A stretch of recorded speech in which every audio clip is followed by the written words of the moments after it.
e isso também no nosso relatório, a sugestão que eu dou é muito interessante. A nossa empresa chama REC Gestão. Se você entrar no REC Gestão, REC underline Gestão, você vai encontrar os relatórios lá. Você pode se inscrever no RI com o seu e-mail e você recebe toda essa comunicação no seu e-mail.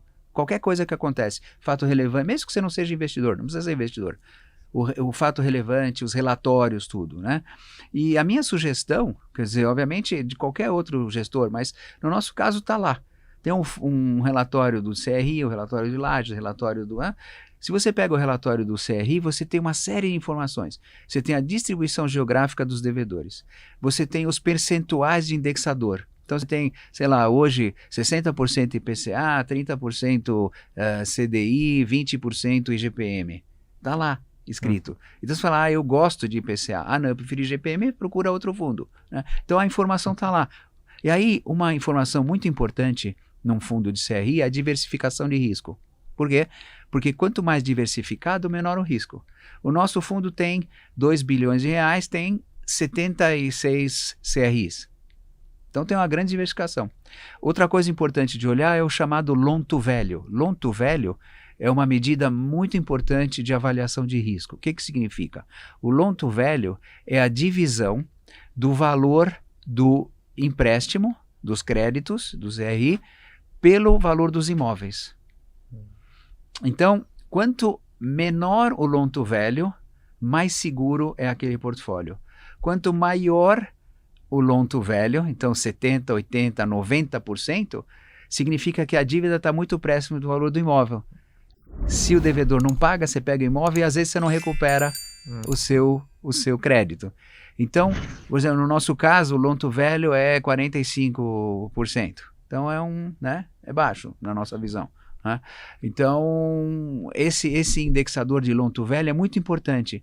Então, quando eu sou um investidor novato, eu quero investir em fundo de papel, de CRI, eu vou lá, eu olho, o que eu tenho que sair com aprendizado? Tem uma diversificação geográfica? Tem. Quantos títulos tem? X. Legal. Quais são os indexadores? CDI, IPCA, eu gosto disso? Gosto. Ou não gosto. E qual que é o loan to value? Qual que é a segurança do portfólio? Por quê? Porque quando você tem uma dívida de 1 milhão, por exemplo, e o imóvel vale 1.200, a probabilidade do devedor de não pagar e ir embora é alta. E na alienação fiduciária, o imóvel é a única fonte de repagamento. Diferente da hipoteca, antigamente. Sim. É um processo mais ágil de recuperação do imóvel, mas ele é puramente risco imóvel. Você não vai contra o devedor para pegar aquela diferença como era na hipoteca, que levava 10 anos, né? Mas então a gente tem uma coisa mais ágil, mas o risco é do colateral, que a gente chama. E o intuito do fundo não é ficar com o imóvel, é recuperar, vender, e muitas vezes tem que queimar e pode perder uma boa parte do patrimônio. Exato. Nós temos a única situação de default que nós temos no portfólio é uma companhia hipotecária que sofreu liquidação extrajudicial do Banco Central. 9 milhões de reais, um CRI, cujo risco é essa companhia hipotecária, mas nós temos 19 milhões de imóveis como garantia, que é o dobro O que nós estamos fazendo agora? Falamos com o Banco Central falou, legal, não posso fazer nada, boa sorte. Então nós estamos fazendo a execução desses 19 milhões, uma vez que a gente fizer a execução, a integração desses 19 milhões, a gente vai abrir leilão, vai vender e talvez, se Deus quiser, recupera os 9 milhões. Né?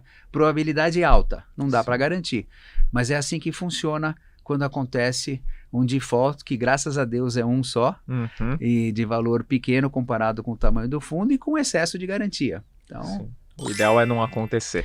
O melhor é não acontecer, porque dá trabalho. Dá trabalho, esse negócio de executar tudo. Por mais que é um processo, devido à lei da alienação fiduciária, mais ágil, leva 9 meses. Entre 9 meses e 1 ano. Porque você tem 3 meses o aviso, depois você tem que... vai para leilão, então demora de 9 meses a 1 ano. Né?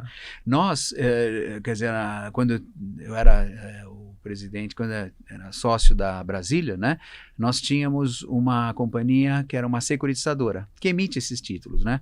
Brazilian Securities. E essa empresa foi também pioneira em fazer série subordinada. A gente foi os primeiros no Brasil a fazer CRI subordinado e sênior.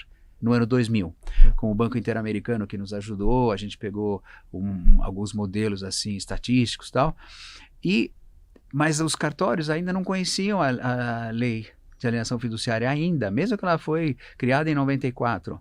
E aí, o que aconteceu? Nós compramos um portfólio de estresse, um portfólio já com créditos problemáticos, para poder fazer o processo de execução nas várias localidades do Brasil, para gerar um standard né, para os cartórios saberem. Até fizemos um CD na época que distribuímos para todos os cartórios como funciona a alienação fiduciária, qual que é o rito, o sumário, para aprender a fazer esse processo de execução. Isso foi no ano 2000 até 2004 a gente teve esse trabalho, que ninguém conhecia. Aí nós fizemos os primeiros, obviamente. Depois acho que foi o Santander que começou a fazer também, usar. A Caixa Econômica demorou um pouco mais. E hoje melhorou, né? De lá para cá melhorou bem. Melhorou muito, porque você tinha muita ação contrária na época, tudo. Então agora está um pouco melhor. O Brasil é um país assim que ele não é para amadores. Não é, realmente não é. Até entrando nesse tema um pouquinho mais solto, né, pra gente poder conduzir pro fechamento, infelizmente. Queria saber se tem alguma história. Quer fechar já? Infelizmente a gente precisa. Mas eu queria saber se tem alguma história engraçada que você passou, toda a trajetória que você percorreu aí, alguma coisa que você pode contar pra gente, um fato cômico. Puxa. Eu tenho tantos fatos cômicos, né? Mas às vezes eles são tragicômicos, né? Então, Não, eu não tenho muita... Eu tenho uma passagem, né? Que ela é simpática, eu diria, não é cômica. Em 1999, como era o primeiro fundo de investimento imobiliário para investidores de varejo, nós colocamos 40%, 25% do shopping Pátio Higienópolis no fundo imobiliário, os outros 75% eles eram detidos pelo grupo Malzone, que incorporou e estabeleceu o shopping, e esses 40 milhões de reais nós conseguimos distribuir entre os 600 investidores iniciais apenas a metade, 20 milhões. Então ainda faltava 20 milhões de reais, que era equivalente na época a 20 milhões de dólares, né?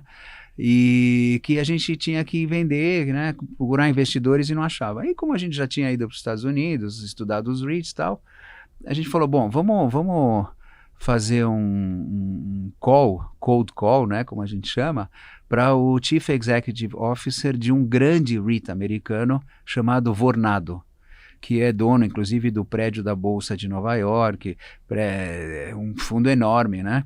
Aí eu liguei lá para a secretária dele e falei, eu sou Moisés Politi, do Brasil, e eu, né, fazemos aqui REIT brasileiro, né, tudo machão. Aí a gente tem uma oportunidade maravilhosa, né, para o Vornado e tal. Que bom, ele vai te atender. Peguei o avião e fui para Nova York.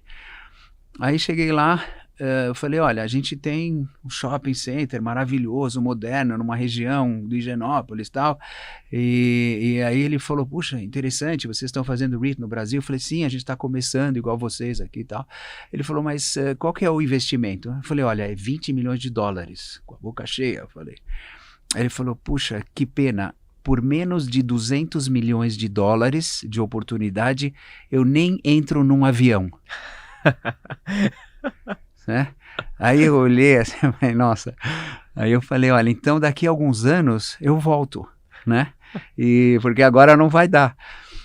E por sorte, em 2007, depois de alguns anos, a gente voltou aos Estados Unidos e a gente captou mais ou menos uns 400 milhões de dólares com investidores internacionais, né? Mas levou desse momento até de fato concretizar com investidores estrangeiros, levou 7 anos, né? Obviamente, quer dizer, tem um monte de outros casos que não são tão engraçados. Teve um caso de um investidor que ligou para a gente e falou, olha, minhas cotas de fundo imobiliário desapareceram. Eu falei, como desapareceram? Não, eu comprei cotas e desapareceu. Eu falei, mas o que você comprou? Eu comprei RECT 12. Eu falei, mas RECT 12 é direito de subscrição, não é cota. Então, se você comprou o direito de subscrever e você não subscreveu, virou pó, né? O seu investimento, porque você não investiu em cota, você investiu em um direito que você não exerceu, né?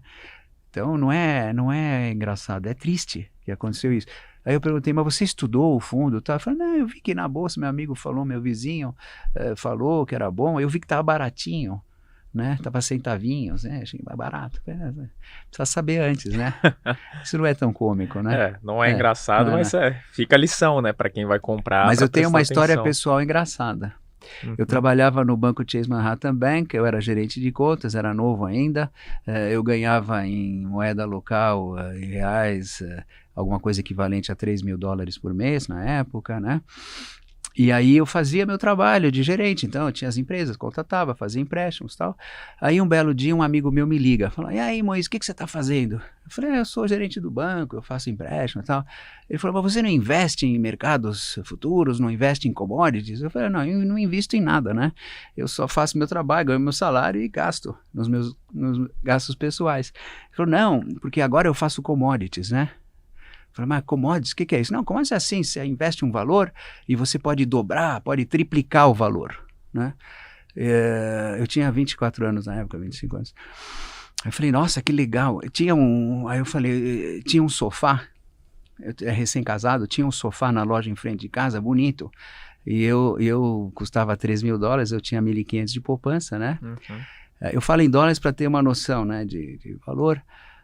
E eu queria comprar aquele sofá, mas não tinha dinheiro suficiente, né? Era jovem e tal, eu tinha algumas dívidas, tudo. Aí eu falei, pô, legal, posso dobrar. Eu vou pegar meus 1.500, vou investir em commodities com meu amigo e quem sabe, né, eu vou dobrar 3.000 e compro o sofá que a gente quer. Aí eu falei, acho que eu vou fazer commodities com você. Ah, que legal, quanto que você quer investir? Eu falei, 1.500. Isso era 11 da manhã. Quando foi meio dia e meio, ele ligou e falou, olha, manda os 1.500. Falei, ah, é? Ele falou, você já perdeu. Falei, como eu perdi? Ele falou, não, você já perdeu, você investiu commodities, flutuou tudo, o mercado. Aí eu falei, mas como eu perdi? Não sabia. Cheguei em casa, falei pra minha mulher, olha, aquele sofá já era. Mas a gente não tinha 1.500? Eu falei, tinha, mas eu perdi. Aí ela falou, mas como você perdeu? Eu falei, eu fiz commodities. Ela falou, mas o que é isso? Eu falei, não sei. Ela falou, você perdeu e não sabe aonde você perdeu? 25 anos. Foi a melhor lição da minha vida. Eu nunca mais perdi dinheiro sem saber. Eu já perdi muito, mas sempre sabia o que estava fazendo. É engraçada essa história, meio tragicômica, sem sofá. Hoje é engraçado porque você aprendeu, né? Exato. Então, imagina se eu ficasse perdendo todos os móveis da casa. Nossa.